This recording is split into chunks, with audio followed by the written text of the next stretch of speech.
ایک سوال یہ تھا کہ حکم شریعت اور عالم دین کی توہین کرے، اس سے مذاق کرے تو کیا حکم ہے؟ اس کا میں نے یہ جواب دیا کہ اصل مسئلہ میں حکم شریعت کا مذاق اڑانا، عالم دین کا بغیر کسی ظاہری عداوت کے مذاق اڑانا، یہ کفر کی حد میں چلا جاتا ہے۔ فقہا نے اس پر کفر کا فتویٰ صراحتاً بیان کیا ہے۔ ایک بات یاد رہے کہ کفر کا فتویٰ ہونا اور ہے، کافر کہنا اور ہے۔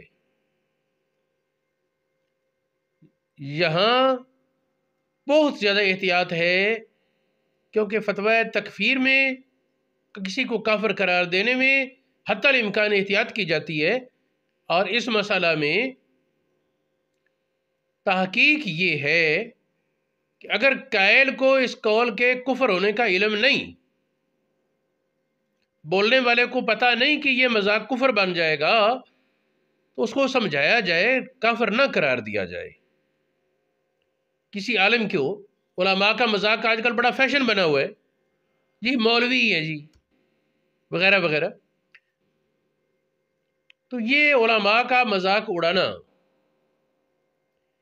حکم شرع کا مذاق اڑانا، یہ موجودہ جہالت کے ماحول کے اعتبار سے میری تحقیق یہ ہے کہ قائل کو سمجھایا جائے، جس قائل کو علم نہیں اس کو کافر قرار نہ دیا جائے، سمجھایا حکمت کے ساتھ جائے۔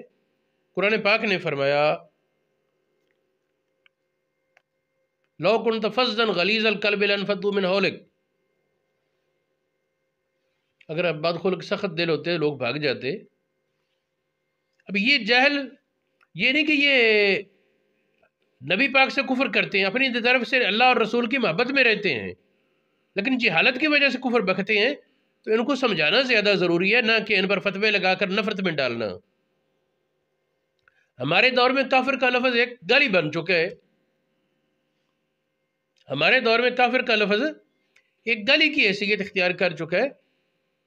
ایک تو ہے نا قطعی کافر، وہ تو کافر کہیں، ایک یہ ہے کہ جس سے کوئی لغزش ہوئی، پھسلن ہوئی، تو اس کو دھکا دے کر کفر کی کھائی میں گرانے کے بجائے اس کو سنبھالنے کی کوشش کرنی چاہیے، اس کا ہاتھ پکڑنا چاہیے کہ وہ بیچارہ جہنم کے گڑھے میں نہ جا گرے۔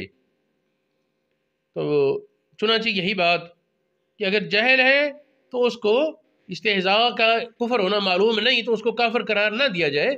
یہ اصل مسئلہ، یہ رد المختار علامہ شامی نے لکھا، بحر الرائق میں ہے، تفسیر بیضاوی پر علامہ شہاب خفاجی نے حاشیہ لکھا، اس میں موجود ہے، تفسیر روح المعانی میں ہے، المساجرہ میں ہے، اور دیگر کتابوں میں ہے۔ رد المختار میں علامہ شامی یوں کہتے ہیں یجب حملہ، یہ جو کفر کا فتویٰ ہے اس کو حمل کیا جائے کہ منکر کو اس کا یقینی طور پر علم ہو۔ اما اذا لم یعلم، جب اسے پتہ نہیں تو لا، اس پر کفر کا فتویٰ نہ لگایا جائے۔ ہاں اس کو اہل علم بتائیں، سمجھائیں، پھر زد کرے پھر کفر کا فتویٰ آئے گا۔ خواہ مخواہ نہیں کہ کسی کے منہ سے کوئی لفظ نکلا فوراً کفر کا فتویٰ لگا دیں، تو یہ موجودہ حالات کے اعتبار سے نامناسب ہے۔